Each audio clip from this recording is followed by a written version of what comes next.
बहुत समय पहले एक ब्राह्मण काशी के एक गांव में रहता था जिसका नाम सोदराम था। उसके पास यदि कुछ था तो एक टूटी फूटी झोंपड़ी और एक गुस्सैल स्वभाव की पत्नी। ये पत्नी उसे बहुत परेशान करती थी। वह उससे तंग आ चुका था। इस कारण उसे अपने घर से कुछ ज्यादा लगाव भी न था। परम ईश्वर ने मेरे भाग्य में यही लिखा है तो मैं उनके सामने क्या असंतोष दिखाऊं। मेरे भाग्य में यही लिखा है तो यही सही, वह अपने आप से यह कहता रहता था। परंतु उसकी पत्नी के तेवर बिगड़ते रहे और अपमान करना भी बढ़ता गया। कभी कभी यदि वह कुछ कमा कर लाता तो वह गालियां भी देती और हाथ भी उठाती। जब यह सब उसकी बर्दाश्त से बाहर हो गया तो उसने घर छोड़कर जाने का निश्चय किया। इसलिए अगली सुबह उसने पत्नी से कहा, मैंने सुना है कि काशी के बाहर एक राजा गरीब लोगों को बहुत सा धन देता है। मैं भी जा रहा हूँ, मैं भी अपना भाग्य आजमाऊंगा। पत्नी ने कहा, ठीक है चले जाओ, मुझे कोई फर्क नहीं पड़ेगा। ब्राह्मण ने यात्रा के लिए कुछ चीजें इकट्ठी की और निकल पड़ा। वह लगातार चलता रहा और कहीं पर भी नहीं रुका जब तक कि वह एक जंगल के पास न पहुंचा। वहां उसे एक मीठे और शुद्ध पानी का सरोवर दिख गया। वह वहीं पर रुक गया, अपना सामान नीचे रखा ताकि कुछ खाकर आराम कर ले। जब वह सो रहा था तब सरोवर से एक सांप बाहर आया और उसके झोले में घुस गया जिसमें ब्राह्मण ने खाने पीने का सामान रखा था। कुछ आवाज सी हुई और ब्राह्मण जाग गया। वह झोली खोलकर देखने लगा। जब उसने सांप देखा तो एकदम से झोली का मुंह बंद कर दिया और झोली को जोर से बांध दिया। तभी उसे ख्याल आया कि क्यों ना वह वापस अपनी पत्नी के पास जाए और उसे यह झोली भेंट करे। सोचा कि वह यह बंद झोला जरूर खोलेगी और इसके खोलते ही सांप उसे डस लेगा और वह मर जाएगी। तब मुझे उस झगड़ालू पत्नी से छुटकारा मिलेगा। यह सोचते ही सोदराम घर की तरफ लौट पड़ा। घर पहुंचते ही उसने अपनी पत्नी से बड़े प्यार से कहा, ऐ मेरी प्रिय, मैं तुमसे दूर रह ही नहीं सकता। देखो मैं लौट आया हूँ और यह देखो मैं तुम्हारे लिए क्या लाया हूँ, खुद ही खोल के देख लो। पत्नी ने झोली पकड़ ली और उसके ऊपर लगी गांठ खोलने लगी। अरे नहीं नहीं, यहाँ नहीं, ऊपर कमरे में जाकर देख लेंगे, सोदराम ने कहा। हाँ वह भी है, चलो। जब वे दूसरे कमरे में पहुंच गए तो सोदराम ने कोई बहाना बनाया और कमरे से बाहर आ गया। तू देख मैं अभी आया। ब्राह्मण ने बाहर से दरवाजा बंद किया और यह सोचकर खुश होता रहा कि उसे इस झल्लाद जैसी औरत से अब छुटकारा मिलेगा। कमरे के अंदर उसकी पत्नी ने जैसे ही झोली की गांठ खोली वैसे ही एक सांप बाहर आ गया। उसने झोली एक तरफ फेंक दी और चिल्लाने लगी, सांप सांप बचाओ। वह कमरे से बाहर आने लगी मगर दरवाजा बंद था। अरे दरवाजा खोलिए। हाँ हाँ खोलता हूँ। मगर सोदराम ने दरवाजा नहीं खोला। तभी कमरे में एक प्रकाश सा उभरा। उस प्रकाश पुंज के पीछे से एक आकृति सी दिखाई देने लगी। वहां अब सांप नहीं, एक सुंदर बालक था। उसे देखते ही ब्राह्मणी प्रसन्न हो गई। उसने अपने पति को बुलाया मगर वह अंदर नहीं आया। वह यही सोचता रहा कि अंदर एक सांप है जो उसे भी डस लेगा। देखिए तो कितना सुंदर बालक है। इस बार तो आप सच में ही कितनी अच्छी भेंट लेकर आए हैं। अब मैं आपसे कभी भी नाराज नहीं होंगी। अंदर तो आइए। पत्नी की ये बातें सुनकर सोदराम ने तुरंत दरवाजा खोल दिया और कमरे के अंदर आ गया। इतने सुंदर बालक को देखकर उसके सारे दुख जैसे छूमंतर हो गए। उसने अपने बेटे और पत्नी को चूमा। दोनों पति पत्नी प्रसन्न हो गए और अब सुख से रहने लगे। ब्राह्मण का इस बालक के आते ही जैसे भाग्य खुल गया। वह एक धनी व्यक्ति बन गया। उसका हर तरफ सम्मान होने लगा। उसका बेटा जितना बड़ा होता जाता उतना ही सुंदर होता जाता। सोदराम और उसकी पत्नी ने उस बालक का नाम नाग्यराय रखा। 4 वर्ष का बालक इतना बुद्धिमान था कि बड़ों बड़ों को बहस में हरा देता था। हालांकि उसको दूसरे बालकों की तरह पाठशाला नहीं भेजा गया मगर वह फिर भी उन बच्चों से ज्यादा जानकार था। सभी भाषाएं जानता था, ज्ञान की बातें कहता था।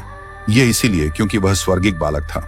उसमें असीम शक्तियां और गुण थे। जब नाग्यराय युवा हुआ तो उसने एक दिन अपने पिता सोदराम से पूछा, पिताजी क्या यहाँ आसपास कोई पवित्र जलाशय है? क्यों, किस लिए? मैं एक पवित्र जलाशय में नहाना चाहता हूँ। क्यों? पिताजी मेरी कई दिनों से क्या बहुत समय से एक सरोवर में नहाने की इच्छा हो रही है, परंतु वह स्वच्छ होना चाहिए, नहीं तो मैं अशुद्ध हो जाऊंगा।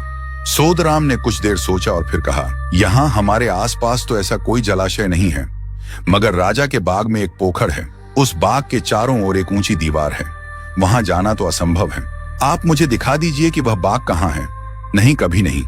अगर राजा के सिपाही हमें देख लेंगे तो महाराज को खबर कर देंगे और वे हमें जिंदा नहीं छोड़ेंगे। आप मुझे वहां ले चलिए, हमें कुछ नहीं होगा। आप तो जानते ही हैं कि मेरे पास दिव्य शक्तियां हैं। मैं कोई साधारण युवक नहीं, मगर फिर भी हमें ध्यान रखना होगा। आप मुझ पर विश्वास रखिए।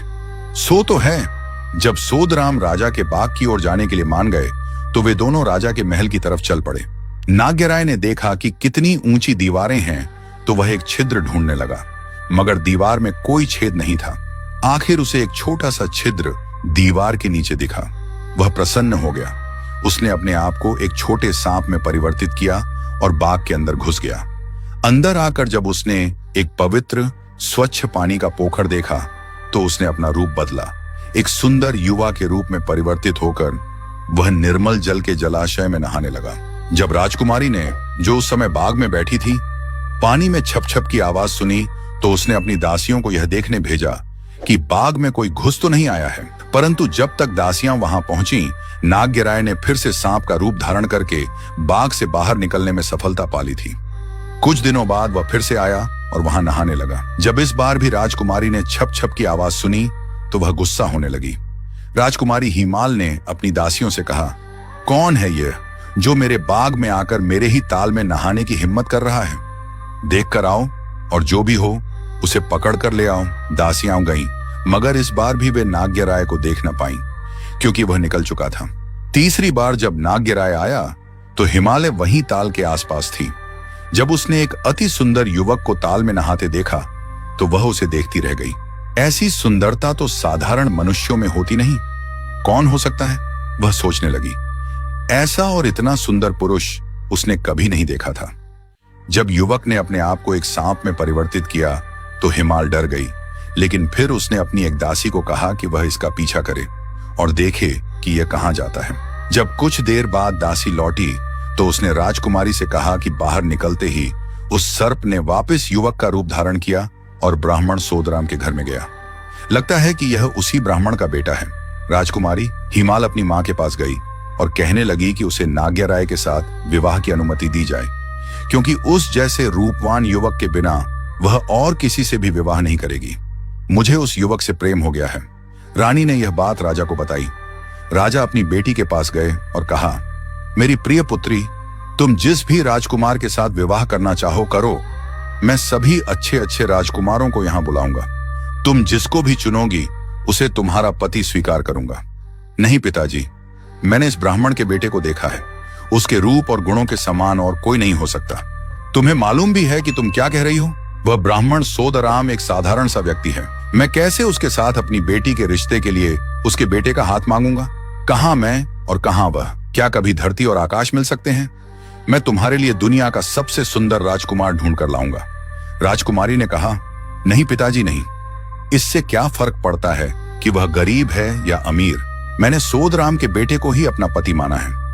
मैं अब किसी और को स्वीकार ही नहीं कर सकती। मुझे विवाह भी उसी से करना चाहिए जिससे मैंने प्रेम किया है। राजा कुछ दिनों तक सोचते रहे और आखिर में उन्होंने अपनी बेटी की प्रसन्नता को ध्यान में रखते हुए सोदाराम ब्राह्मण को बुलवाने की आज्ञा दी। जब सोदाराम ने राजा की आज्ञा सुनी तो चिंता में पड़ गया। वह सोचने लगा, क्यों बुलाया होगा? क्या उनको पता चल गया होगा कि मेरा बेटा राजकुमारी के बाग में जाता है? क्या उनको यह तो नहीं पूछना है कि मैं एक साधारण सा ब्राह्मण था, फिर धनवान कैसे हो गया? या कोई और बात है? वह सारी रात सो न सका। सोदराम जब महाराज के सामने पहुंच गया तो राजा उसे देखकर सोचने लगा, क्या इसी के बेटे के साथ मुझे अपनी बेटी का विवाह करना होगा? दूसरे राजा क्या कहेंगे? मेरे मंत्री क्या कहेंगे? परंतु उसने फिर हिमाल की बातों को ध्यान किया तो निश्चय किया कि अपनी बेटी की खुशी के लिए इससे बात करनी आवश्यक है। उन्होंने कहा, ब्राह्मण महाराज, मैंने सुना है कि आपका बेटा है जो कि बहुत गुणवान है और रूपवान भी। क्या आप उसे मेरी बेटी के साथ विवाह के लिए अनुमति देंगे? महाराज, आप महान, अति बुद्धिमान और ज्ञानी हैं, प्रजा के पालक हैं। मैं आपकी आज्ञाकारी प्रजा हूं। आपने जो ठीक समझा उसमें अवश्य ही हम सबका हित है। राजा और प्रजा सुखी रहें, मेरे लिए इससे अधिक शुभ क्या हो सकता है? तो ठीक है, हम राज ज्योतिषी से विवाह का मुहूर्त निकलवाते हैं। राजा के महल से निकलकर सोदराम घर की ओर चला, मगर वह प्रसन्न था और दुखी भी। प्रसन्न इसलिए कि उसके बेटे का विवाह राजकुमारी के साथ होने जा रहा था, और दुखी इसलिए कि इतनी बड़ी शादी का खर्चा वह कैसे उठा पाएगा। जब वह घर पहुंचा तो उसने सारी बात अपने बेटे और पत्नी को बताई। पिताजी, चिंता न कीजिए, आप महाराज के पास जाकर पूछ लीजिए कि क्या वे मुझे एक साधारण से दूल्हे के रूप में या फिर बाजे गाजे के साथ देखना चाहते हैं। हमारी बारात कैसी होनी चाहिए, उनकी क्या इच्छा है। अरे बेटे, ये कैसी बात कर दी तुमने। मैं धनवान जरूर हूं, मगर एक राजा का क्या मुकाबला कर सकता हूं। पिताजी, आप चिंता ना करिए, मेरे पास ऐसा खजाना है जो हमारी सभी जरूरतें पूरी करेगा। आप निश्चिंत होकर उनसे पूछिए। हमारे लिए यह जानना जरूरी है कि वे किस प्रकार की बारात चाहते हैं। अगले दिन सोदराम महाराज से मिला तो राजा प्रसन्न हुआ और कहा कि मैं चाहता हूं कि बारात धूमधाम से आए। निश्चित दिवस पर एक बहुत बड़ी बारात राजा के महल में गई, जिसकी व्यवस्था नाग्य ने एक पत्र द्वारा की थी। नाग्य ने बारात के प्रस्थान से कुछ दिन पहले अपने पिता को एक पत्र दिया था। सोदराम वह पत्र लेकर एक ताल के पास गए। पत्र को ताल में फेंका तो वहां से तुरही और ढोल आदि की आवाजें सुनाई दी। कुछ ही देर में घोड़े, हाथी, सोना, चांदी, सिपाही ताल से बाहर निकल आए। एक बहुत बड़ी सजीली बारात राजा के महल की तरफ चलने लगी। जब बारात राजा के महल के नजदीक पहुंची तो राजा ने महल के छज्जे से एक लंबा जुलूस आता हुआ देखा।